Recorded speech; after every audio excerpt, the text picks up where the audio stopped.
Hello everyone, and welcome to True Colors, a show I like to do about true crime and my artwork, which is coloring based. I'm super excited to continue on from last episode. This is going to be part 2 of Israel Keys. If this is your first time in, you might want to go back and at least catch up on the first episode of Israel Keys so that you know what's going on. And if you're coming back, thank you so much for coming back, and we're glad to have you here. When we left, we had talked about Israel's earlier life and him growing up as a child, and we moved on to some of his earlier incidences of, hurting or harming people. And then we started talking about Samantha Koenig, which is the victim he is most famous for because it's the one who got him caught. However, he hadn't been caught yet. So Samantha had been taken, and they were in pursuit of who had taken her, and a ransom note had been sent out to the family requesting a bunch of money, and the FBI had instructed Samantha's father to put $5,000 in the account, which wasn't the amount that the person was asking for, but they were hoping that it would get them to reach out again or make some. So James went ahead and deposited the money into the account, the $5,000, and not even 4 hours later, after the deposit, someone attempted to withdraw $600 from an ATM in Anchorage. And then all of a sudden, ATM withdrawals started popping up in different locations in what was believed to be an attempt to withdraw the daily maximum amount. What they ended up getting was totaling about $1,000 withdrawn from the account the first night. In about 24 hours, the FBI experts determined that the man in the picture from the ATMs had an athletic build.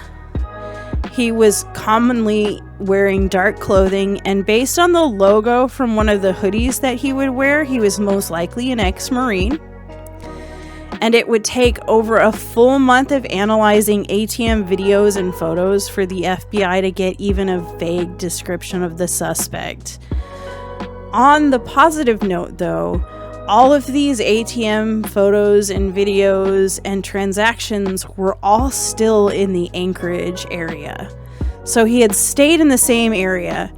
Even though they weren't really able to get a good look at him, he would usually wear sunglasses and a face mask and a hat to hide his identity. Even so, they weren't able to get a spot on description. They were able to get that vague description that he was still in Anchorage. So they had good hope that, they might still be able to get Samantha out of there safely. On March 7th of 2012, the FBI received a call they had dreaded. The card had been used to withdraw $400 in Wilcox, Arizona, showing them that the kidnapper had finally left the state. Just about an hour later, there was another ATM hit on the debit card, and this time it was in Lordsburg, New Mexico, where he again attempted to withdraw more than the maximum daily amount. He used the card again to check the account balance, $3,598.91. Then he withdrew $80 to get as close to the maximum daily limit as possible without going over. Keys was careful to choose smaller banks, ones that didn't have very sophisticated surveillance systems. So it took 2 days for the FBI to get the images back that confirmed that it most likely was the same person that they had seen using the card in Anchorage. They described him as a tall Caucasian man wearing bulky, excessive layers trying to hide his actual appearance. He wore a hat, sunglasses, and a face mask with jeans and a white tennis shoes. At this point, the FBI officers were extremely concerned for Samantha's safety. They didn't know if she was still in Alaska. Was she there with him? Had they gotten over the border somehow? And why was it that this person was risking so much by using her debit card all over the place? Because this is where I told you, if you stop and think about, did he want to get caught or was it an accident? If he had let it go and not requested money from the family, then he wouldn't have gotten caught. Nobody has suspected him anywhere close to being responsible for the disappearance from the coffee kiosk. Had he not used the debit card, they would not have been able to follow his moves. Now, Keyes wasn't the smartest person in the world, but he definitely wasn't stupid. He knew that using that debit card would get him caught. I think that he wanted to get caught. I think that he wanted recognition, and we'll kind of get into why a little bit more later, but I honestly do think he wanted to be captured. So, the local police, the local FBI branch, Highway Patrol, and the Texas Rangers were all issued a BOLO, or be on the lookout flyer, that had Samantha's picture, a blurry ATM photo of the suspect, and the car that could be seen in the back of the ATM photos, which was most likely a rental car. And it seemed that they were traveling eastbound on the I-10 highway, as the card had most recently been used March 12th, 2012 in Shepherd, Texas. It had been used at 2:47 a.m. and based on the shape of the windshield of the vehicle, it appeared that whoever was driving this car was driving an older model Ford Focus. The card was used again on March 13th in Humboldt, Texas.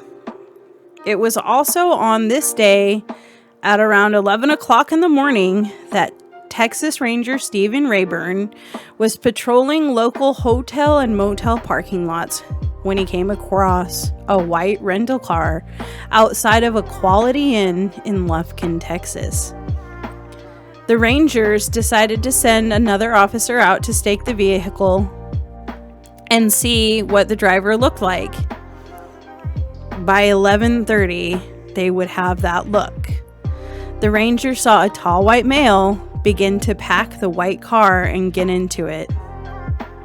At this point, they notified the Anchorage Police Department, and the FBI office up there were caught in the loop as well, and they were just kind of waiting for Texas law enforcement to update them on the situation. They decided to follow the car. They were gonna be so happy. The suspect exceeded the posted speeding limit, naturally allowing the officer to pull him over. Keyes pulled the car over. He stopped in the parking lot of a cafe. The Ranger walked up.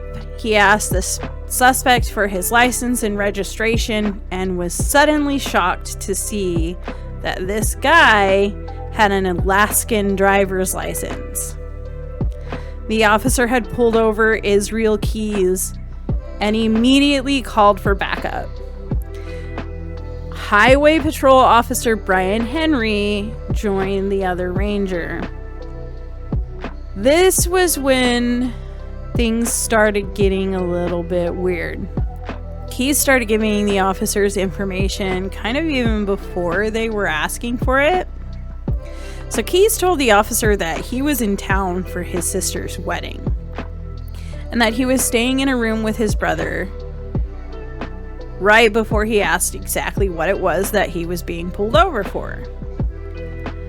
The officer told him that they were looking into a kidnapping that had occurred in Alaska, and then went and ran the driver's license number.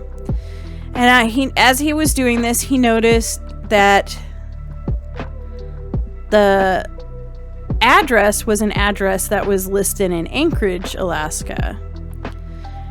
There wasn't really a criminal record to be shown. There were no warrants, not even a speeding ticket that popped up on his record at all once it was ran. But they did notice that Keyes was really starting to show some serious signs of being nervous. And he was rambling a lot and just offering all kinds of just weird information, kind of just trying to tell them about his recent whereabouts. The officers did finally ask him about when he arrived in Texas and how he got there.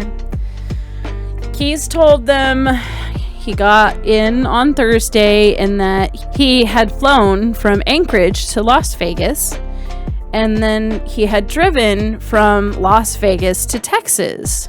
Keyes also at this time mentioned his daughter, so they asked where she was because they had seen, in the window of his car that there was clothing that belonged to a little girl. He told the officers that she was with his brother in Wells, Texas. So then the officers asked Keyes if they could search his car and his wallet, and instantly his demeanor changed. He went from being very nervous to being excessively aggravated and wasn't really complying with them anymore. From what they could see without physically searching the car, he did have a pair of white tennis shoes matching those that had been seen in the surveillance photos, as well as several maps and some rolls of cash in the passenger side door with red dye on them.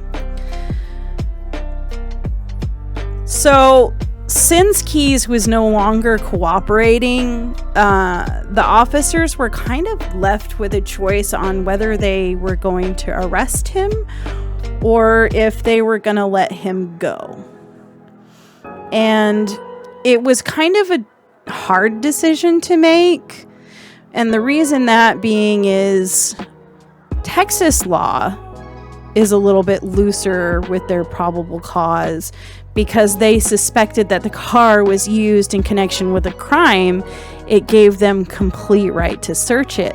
But what they needed to take into account was what Alaskan law would allow, because any trial that would take place in Alaska. So they didn't want to risk not being able to use potential key evidence because of an unlawful search. So they contacted the officers up in Alaska, who decided to go ahead and allow the search. At this time, Israel Keyes was arrested, which gave them even more right to search. And what they were looking for was easy to find. They immediately found Samantha's debit card, which was in Keyes' wallet, and it had the PIN number scratched into the plastic. There were a lot of officers on scene now, so many to the point where they even had one specifically just documenting every single item that they located in the vehicle. They found several hoodies, jackets, the face mask seen in the ATM photos, gloves, a cell phone with the battery and SIM card removed, a gun, and a black ski mask.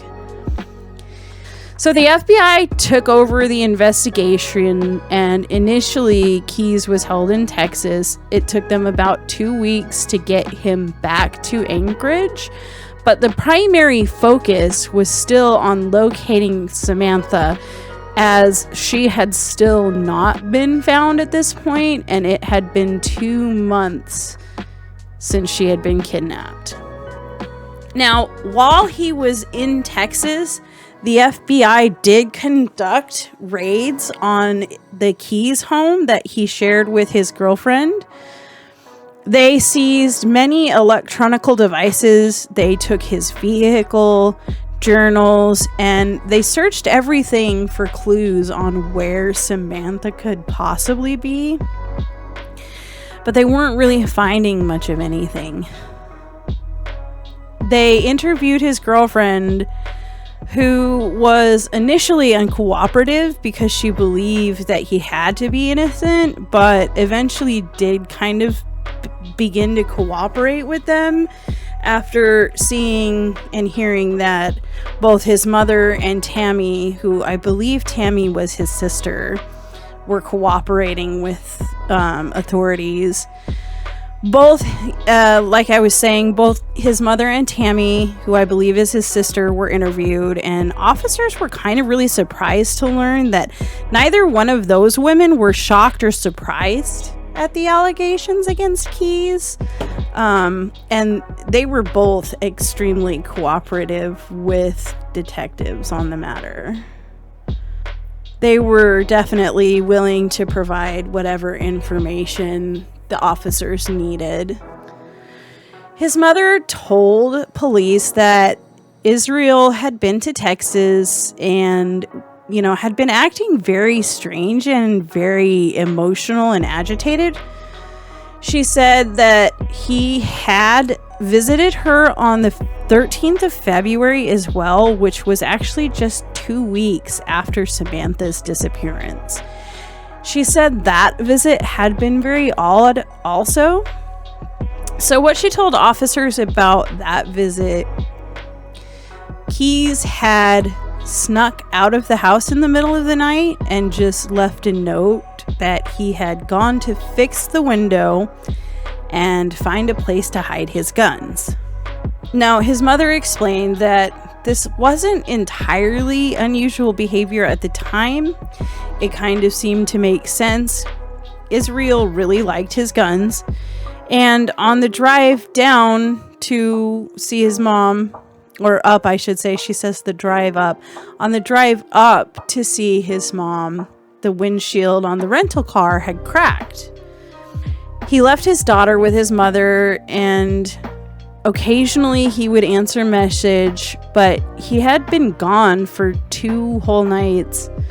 And on the 3rd day, he called him up and said that he was stranded and he was in a town that was about an hour away from where they were.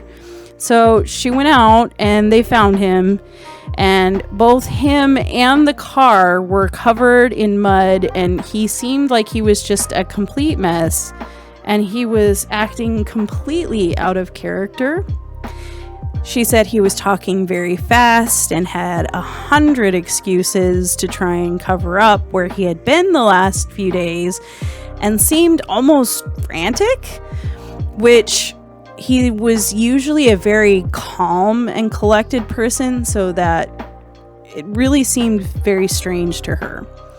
But they went back to his mother's house, and again, Israel ended up disappearing a few more times. No one really thought to ask him where it was that he was going or what had happened, and he didn't offer up any details as to where he had been. His mother told them that she also had noticed that he had been drinking very heavily, much more than she had seen him ever drink in the years past. She also mentioned that he had said to her that he was willing to talk with her church elders, which was a huge thing to notice since he had always shunned her religion in the past and not wanted anything to do with it. So it was really strange for him to be saying those kind of things. But eventually he did pack up to leave to go back to Anchorage. Before he left, he gave his mom $900 to pay her back. for what it doesn't really say, but he paid her back the $900, and he got on a plane and flew back to Anchorage on February 18th. Now we're going to talk about what happened once Keyes left Texas and was back in Anchorage, talking to officers up there. He told officers once he was in Anchorage that he was ready to talk. He was going to spill it all, knowing he was in a lot of trouble. He wanted to be an open book, and he said that he would tell them everything if just a few of his demands were met. That's right, folks. You heard me. This awful person wanted to demand things for talking to the police. Okay. I mean, sometimes they'll do some stuff to get bad people to talk. Initially, what Keyes wanted, what his demands were, was he wanted to take the death penalty off the table. He didn't want the death penalty, but he also wanted as much of the information as possible to stay out of the eye of the media. And he wanted this, he said, so that it would have as little impact on his family as possible. He specifically stating he didn't want his daughter to be able to type his name into Google and have his picture and all his crimes pop up and to know that she's attached to that. So, they said they would work with him as best they could. Detectives knew that they didn't have a lot of evidence to tie Keyes to the kidnapping of Samantha. So they really needed him to open up. They really needed him to give all of the information that they had so that they could, one, try and find her, but two, so that they can, get a solid conviction. They really needed him to confess. So what they decided to do was they broke down every bit of evidence. They made a lot of little things, so it looked like they had a lot, but really all that they could use to connect him to Samantha was the debit card. So what they did was they showed him all of the ATM photos that they had of him, photos of the articles of clothing, and matched them with the ATM pictures so that they, he could see they got the clothes out of the car, and they showed him pictures of Samantha's debit card in his wallet, the picture of Samantha's phone that they got from the car, just kind of making it appear as though they had a lot more information than they really did.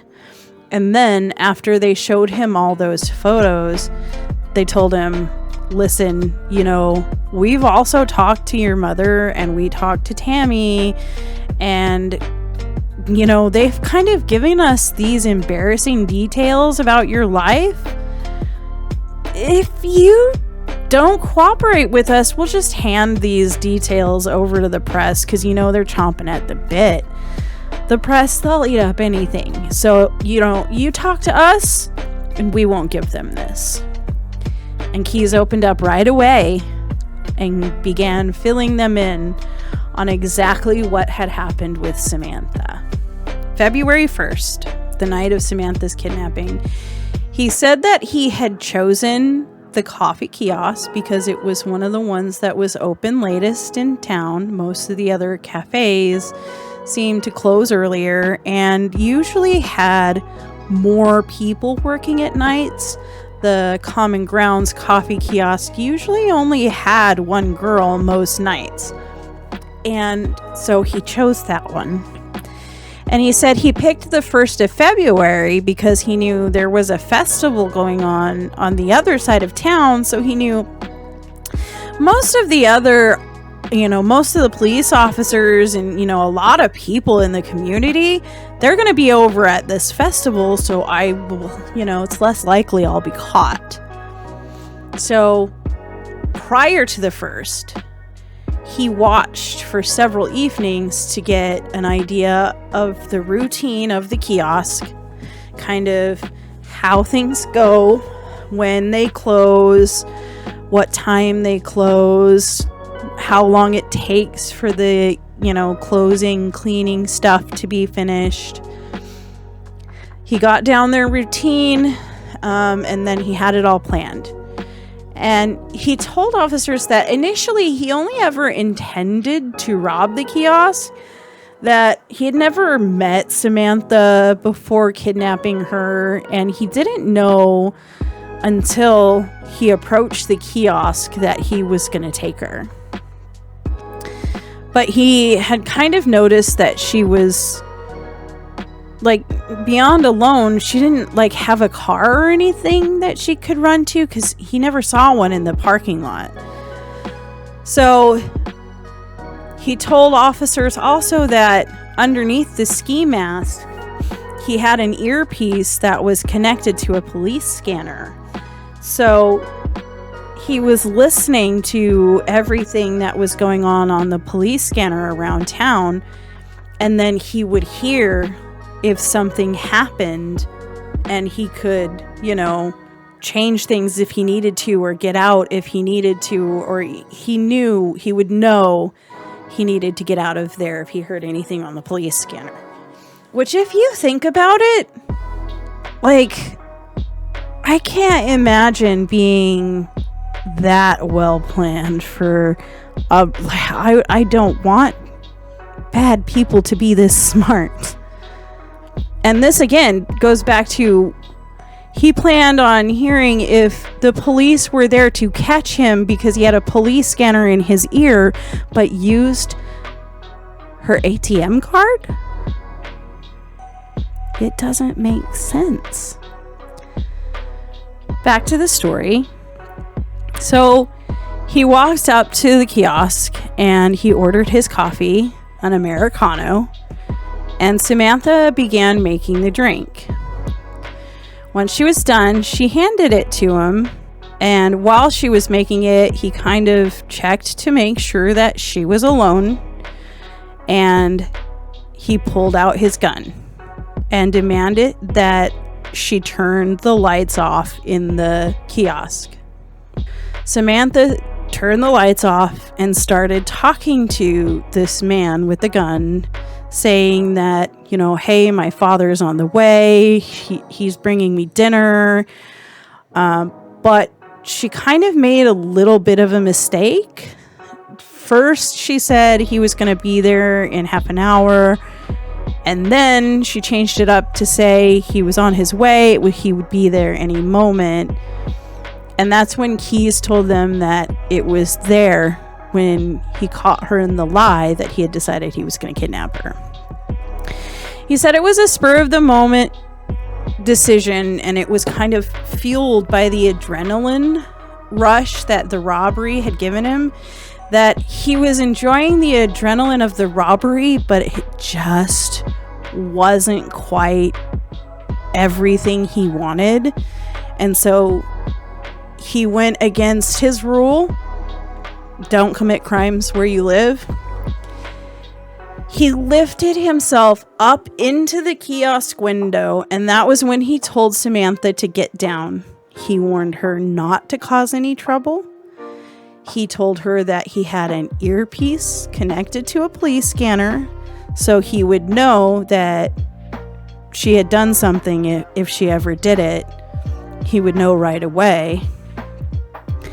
And he told her that he was going to kidnap her for ransom, telling her that he didn't want to hurt her, but he had a gun, and the gun was loaded with really quiet ammo, so no one would even hear if he shot it. And that was when he took the zip ties and he bound her hands behind her back. He closed the kiosk window. He stuffed a bunch of napkins in Samantha's mouth and led her out of the kiosk and into his truck. Keyes told them he drove around with her for hours in his truck. He explained to her that what he was planning to do with the ransom. He said that he had been trying to keep her calm and kind of act like a normal person. And the investigators said when he said that he was trying to act like a normal person, that it was quite obvious he knew that he wasn't normal and that what he was doing wasn't normal. And that was when they also decided that this was most likely not the first time that he had ever done this. So he's driving around with her, right? Telling her it's fine, it's okay. I just kidnapped you for ransom. And then he realizes he's going to need some way to contact her family in order to get ransom. So they had to drive back to the kiosk to get Samantha's phone so he could message her boyfriend and her boss. Around 2 o'clock in the morning, Israel took her to his home and led her through the backyard to a shed that he had in his backyard. His girlfriend and his daughter were asleep in the house while this was happening. He had a trip that he was planning on leaving for, a prearranged trip that he knew he would have to wake his daughter for up soon. So he really kind of needed to hurry up with what he was doing, because he already had a cab set to pick him up for later that morning to take him and his daughter to the airport. So he put Samantha in the shed and he kind of tied her up to some stuff in there. And he told her, I'm going to make you comfortable. I want you to just sit here. He asked her questions about money and about her family, just trying to get information from her. And he found out that her and her boyfriend had a joint banking account. So he asked where the debit card was. And she had told Israel that it was in her truck. So Israel got the address and he turned on the radio playing rock music, and he told Samantha, I'm going to go get this card. I don't want to hear any reports of screaming or any kind of disturbance. I still have this police scanner. So I don't want to hear you doing anything, because before the cops will ever be here, I'll be here regardless of what's going to happen to me, and you'll be dead. So he went to retrieve the card out of the boyfriend, and if you recall Dwayne saying he saw a strange man going through Samantha's truck, this was when Dwayne saw keys going through Samantha's truck. So at the time that Dwayne saw this strange man going through Samantha's truck, it was keys that he saw. So he gets the card basically without any incident, and he asks Samantha for the PIN number, and this is when he etches it into the plastic on the card. And then he sexually assaults Samantha and he strangles her to death. So after this, he leaves the shed, he double locks it, and he goes inside and he takes a shower. He comes back out. He puts Samantha in a tarp that he had placed on the ground. Now, mind you, he had placed this tarp on the ground before he even ever kidnapped Samantha. So that almost tells me that he kind of thought about doing this. But anyways, so he puts her on the tarp, he rolls her up in the tarp, and he hides her body in a cupboard inside the shed, and then double locks the shed again. He goes back inside, he wakes up his daughter, and they leave for a cruise to Mexico. All right, everyone.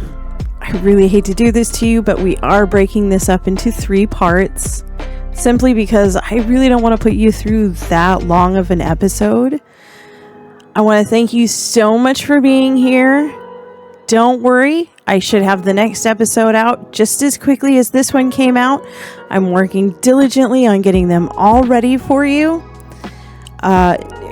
Thank you so much for being here. Once again, don't forget to hit that like button. Smash that subscribe button. Don't forget there's the little notification bell that also allows you to get a notification every time I upload a new video.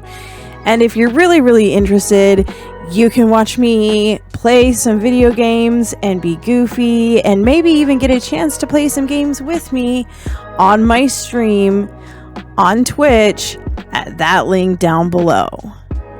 Thank you so much, everyone, and goodbye.